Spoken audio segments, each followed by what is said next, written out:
Better say that. Okay, what we're going to do now is I'm going to introduce each of our finalists, judges of our final panel one at a time. We've asked each of them to just give a minute or 2 or 3 minutes of commentary. Advocates, you're certainly welcome to hang around afterward and speak with them. We are going to take some photos afterward as well. We're going to go down the line. We're going to skip Judge Madden, come back to Judge Madden, and then Judge Madden, after he gives his comments, he is going to announce the championship finalist, which is the runner-up, and then he's going to announce the champion. So first, I'll start. I'm going to be doing some of this from memory, some of it not. First, I'd like to start off with Barry Schwartz. Barry, and also you're welcome to add anything else to your bio that you'd like. Mr. Schwartz is an assistant federal public defender. Not anymore. No. I'm a city attorney. So City attorney. I'm sorry. Okay, I I apologize. represent cops. Great. So you represent cops now. Yeah. Wow, and you used to be a federal defender. Schizophrenic. That's fantastic. He started off his career as a judge's clerk, right, for the appellate court, right? And then you went to New York, and you were, I'm pretending like I know this, and then you went to, and you were a judge for you were a clerk for a U.S. District Court judge in the Southern District of New York. Correct. Came to Colorado. You originally went to Boulder undergrad. Yes. Went to DU for law school. Objection legal. Yeah, none of it's true. And then you've also practiced many years in civil law. Right. You were at Shepherd, Reichert. And then we just learned that he was a federal public defender, and now he's in the city attorney's office, right? Right. And you've also worked with high school students over at East High School. Correct. I think I read that somewhere. Great. I'd like to turn it over now to Attorney Schwartz. Okay, thank you. First of all, I'd like to just say a thing or two about Dan Hoffman, because I graduated from DU Law School in 1988, and he was the dean. And then shortly after I left law school, I had a couple cases with him in the federal district court in Virginia. And he represented a guy who was a law school professor of mine, who was also in the Colorado Supreme Court, and I represented an airline. And so he could have crushed me like a bug. And he was the consummate gentleman. He treated me, one thing that doesn't often happen in the law practice is those that have the power exert it. And sometimes they forget context. But Dan Hoffman was a guy that everybody knew. If they didn't know him personally, they knew him by reputation. And for the most part, they feared him because he was a great lawyer. He truly was. But I was just a young guy out of law school, and he treated me with immense respect. He never took advantage. He never was heavy-handed with me. And I just want to say that that was a great thing for me, personally, professionally. And so I want to give some love to the Hoffmans. Thank you. So I'll be as quick as I can be here. You guys were awesome, and it's amazing. I've done lots of things with law students, mostly in appellate cases, but also I do a lot of trials. And I'm amazed at how much better law students generally are than lawyers at this, including me. And today was another example. So without just going into specific details, one of the things that lawyers tend to do is they get a witness on the stand and they jump in anytime anybody here, and they say, introduce yourself for the record. But really, or state your name for the record and spell it. And really, you want to say, you did exactly what I think, just as an advocate, is a great thing. Introduce yourself to the lawyers. I mean, that's what you want. And it's I think, good in every way. It engages the jury, and it's just a nice thing to do, and it puts the witness at ease. And I really did appreciate that you did that. I want to just talk generally about some of the things, and that is that you're time limited. Let's see, I think it's Mr. Tutali. One of your crosses was just very short, and it's so tempting. In fact, the case I had with Dan Hoffman, I was on the winning side at trial, and there was nothing that happened. I just had a better case. And so I got up there and I prepared for all these days for my 15 minutes of fame. And I just went on and on, kind of like I'm doing now.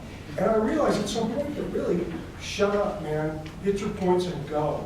And it's so tempting in these things to perform well for the judges and for everybody else, but that's not always effective advocacy. And I thought that there was some stuff that get left on the table, but for the most part, you hit your high points and you went quickly. There was a cross that you have where you left maybe a little too much on the table, but it was very effective. I think, I just had to travel with for 3 days and should have gone for 1. And the jurors reset it because you're not there, they're not there to be performed for. So I just really appreciate how quickly you guys went. Very short. Let's see. My view of this, and I'd love to hear what the others say, is that on direct examination, when it's your witness, you're there to make them the star of the show, and people forget that. You ask the questions that everybody in the courtroom should be focusing on them and not you, and a lot of people just want that attention. All of you guys were very good on direct, letting the witness, your witness, be the star of the show, and on cross-examination, making yourselves the star of the show, making you the focus of the attention. Because really, in a sense, on cross, it's the lawyer that's testifying, and I thought all of you did a terrific job.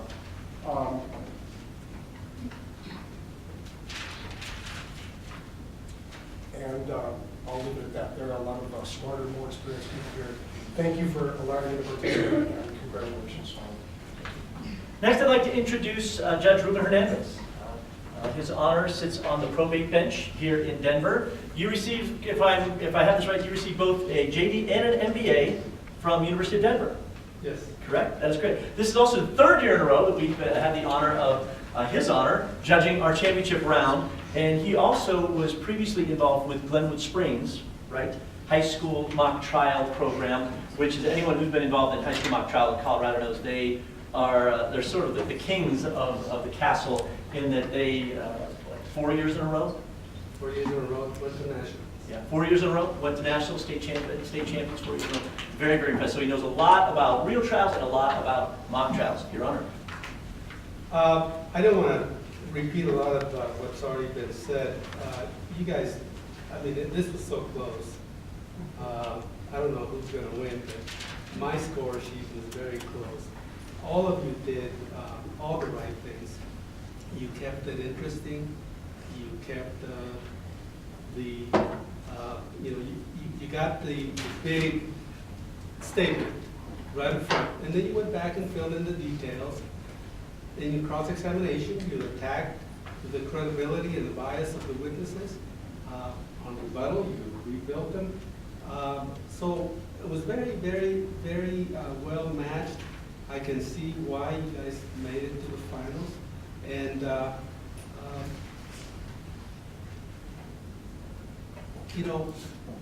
when you change the terms that the witness is saying, and then you use it back on them, that is excellent. That's like you've already got your ammunition, you come in prepared, and then they give you something else and you grab it and you say, yes, I love that. You guys did that so well. And every year I come, I'm just so impressed with the level of your performance. I do have to tell you, don't forget these skills when you go out and do it for real. Don't come to my court and all of a sudden you don't know how to introduce an exhibit. I just want this on the record. How about a foundation? So don't forget it. All the stuff, this is what we want to see in court. And I'm sure that Judge Matt will tell you the same thing. But right now you're at your peak. You did excellent. Thank you.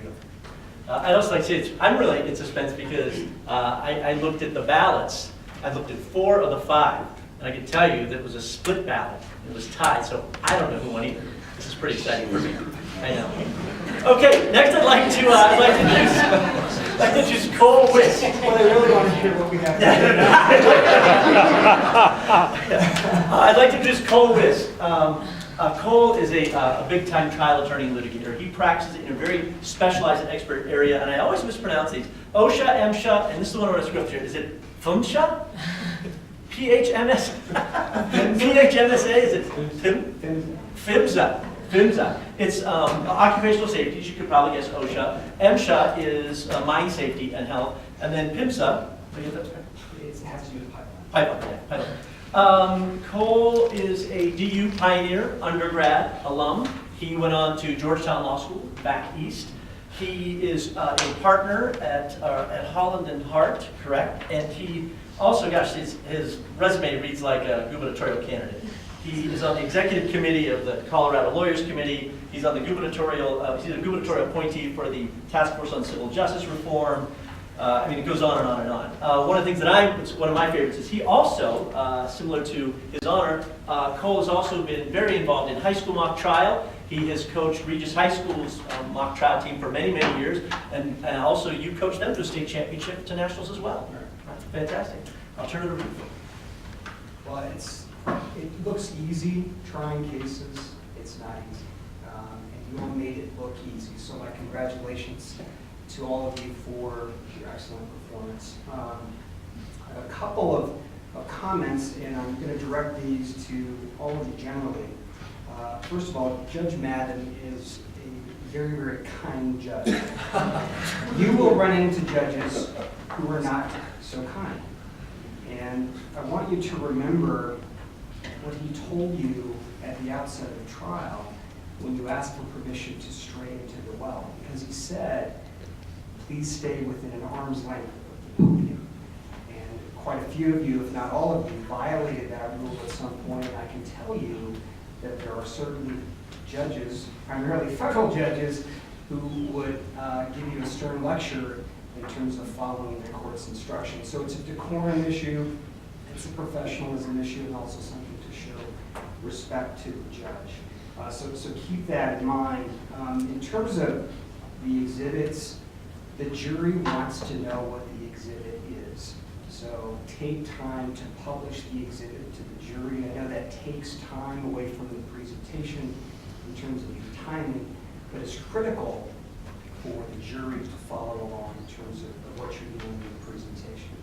I found a couple of times when you were arguing motions that you were talking to the jury, and I recognize that in a trial, the judge is going to be up by him or herself, and the jury's not going to be on the bench, but make sure that you can find arguments on motions to the judge, and certainly when you're arguing evidence, you're presenting that to the jury.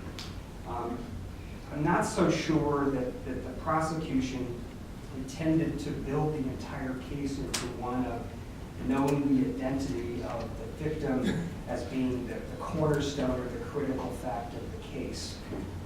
And that sort of gave me pause. I wasn't sure if that was intended to be the critical issue of the case. And I point that out only to show you or to demonstrate that juries will focus on issues that you as advocates may not think are the critical issues of the case. But having watched mock juries do deliberations on cases, they will oftentimes focus on minuscule or tiny issues, and the entire case can turn on that. I thought the demeanor and the professionalism throughout the round was outstanding, and my congratulations to all of you and best wishes in your careers. Next, I'd like to hop over his honor, and I'm going to introduce Professor Ann Vessels. Many of you may recognize Professor Vessels' face from here at DU. She's on our faculty. She runs our nationally ranked internship and externship program. You can find that better yet. Professor Vessels went to the Harvard of the South, right? Vanderbilt University, right?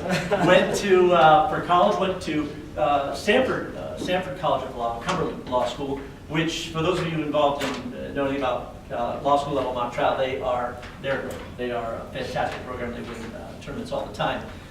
You were prior to coming. You came here in 2004. 2006. 2006. I apologize. Prior to that, you were a partner at Roth Gerber, and you were also at one point general counsel to Junior Achievement. Correct. That's right. And perhaps the greatest credential of all is that you're from the greatest football city in America, and that would be the home of the Pittsburgh Steelers. Absolutely. Who are currently 2-6. So I'm from Pittsburgh. I'm from Pittsburgh as well. So I'll turn it over to you, Professor Vessels. So I won't be long because you've already heard some great comments, but I have the opportunity to work with outstanding students all the time here at DU, and you guys did a fantastic job. I talk with students all the time about two really important things. One is preparation, and the second is communication. And those two skills are critical, and the preparation really showed today. When you started, I didn't see anyone, you didn't appear nervous, no one. And I was sitting there thinking about how I would have appeared had I been in your position, and I was really kind of blown away by that. So I really congratulate you for being prepared, because when you're prepared, then typically you may not feel as nervous. The second was communication, because I believe communication is 95% of the success of anything we do, and I think you all really communicated your positions well. I don't think there were any real low points in the trial. I will tell you, I think demonstrative evidence is so critical in any trial. And I actually found the closing by using the exhibits that were blown up to be very effective. So I just thought that was really a good point that the defense used it in that case. I thought the openings were terrific. There was a lot of theater, but not overdone. So you can really grab the attention of, I think, the jury. Have there been a real jury here? And that's really important too, that you get off to a good start with the jury. So I thought that was really terrific. Your demeanor throughout was calm, appropriately calm, and then appropriately dramatic where it should have been. So that was a really good job with respect to that as well. I went back and forth, I'll tell you. I'm really anxious to hear who won this, because I just went back and forth the whole time as I was grading you all. So really a great job, and you should really be proud of yourselves. This is a tough thing to do when you're taking classes. It's tough to come up in front of your peers and do this kind of thing. So really congratulations to all of you for making the effort that you made to really make a difference in what you're doing and in the lives of other students who can learn from you. Next down at the end is Deanna Sott. As I mentioned at the top of this evening, Deanna is currently the fellow this semester for the advocacy department. Deanna graduated last May. She just got sworn in yesterday as an attorney here in Colorado. A year ago, Deanna was sitting just where all four of you were sitting. She won this competition along with her partner, Chris Esser, and she also won the Outstanding Advocate Award for the school. So, Deanna. Thank you very much, first of all, for letting me sit here, but I don't think I deserve to be sitting up here with this panel and therefore give comments. So I'll just say congratulations, and you guys did a great job. I'll talk to you after if you want to know more specific things. So. Thank you. And lastly, we turn to His Honor Judge John Madden IV. Judge Madden, you're a graduate of CU. I am. Undergrad. And were you a computer science major, somebody told me recently? Computer science and psychology, yes. Oh, okay. You'll make. Yeah, that's pretty good. Okay. You were also started off your career as an assistant DA here in Denver, and then you went into private practice, right? And you're from a long line. Your father was a judge, correct? No, he's just an intern. Oh, just an attorney. Well, look at the ego on his.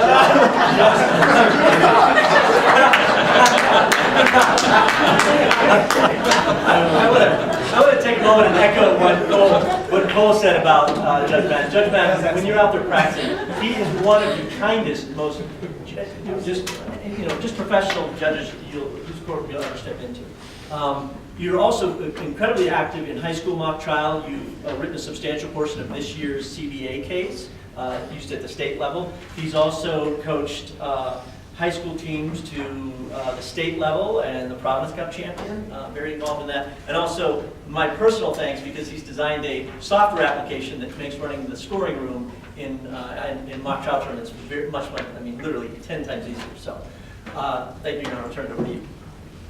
I'm a little bit of a mock trial junkie. I'm kind of a trial aficionado, and I should say I was coaching Regis with Jim Murphy as well as Cole Wist. So I had a chance to do that. I'm on the CBA panel now for mock trial. I'm coaching DU's undergrad mock trial team and CU's undergrad mock trial team at the same time. I really enjoy this process, and I also teach basic and advanced trial practice here at DU. And the interesting thing is I know some of the competitors that the two of you went against. I didn't know that you had gone against them until I saw them tonight and said, how did you do? And said, we got knocked out in the semifinals rounds. I thought, well, if you got knocked out, I got to see who you went against. And I have to say, I was not let down on any level. I was just enjoying every aspect of this. since you've already heard the negatives, I won't keep going into those. And since you don't have another round, I don't know if it does you any good to say something like, let's try to do more visual paragraphing and say, oh great, we'll do that next time we're in the Hoffman Cup. But I will throw out the things that I think are positive. What I loved, especially as kind of a trial fan, is that not only did you do the basics flawlessly, you know how to admit exhibits, you know how to do leading questions on cross, you know how to do open-ended questions on direct, you know how to control witnesses. You did the fundamentals of, let me say it a different way, you did the sophisticated things flawlessly. You asked what I call loop-back questions, where you were incorporating the answer into your next question to make it conversational.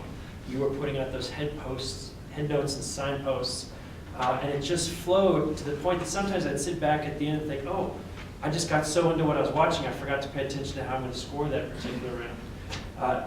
I just think that it was like watching attorneys who have done maybe 50, 60 trials in terms of that ability to do the subtle things. And I think that's something that you can't coach. I am very, very impressed. I think all of you deserve to be here.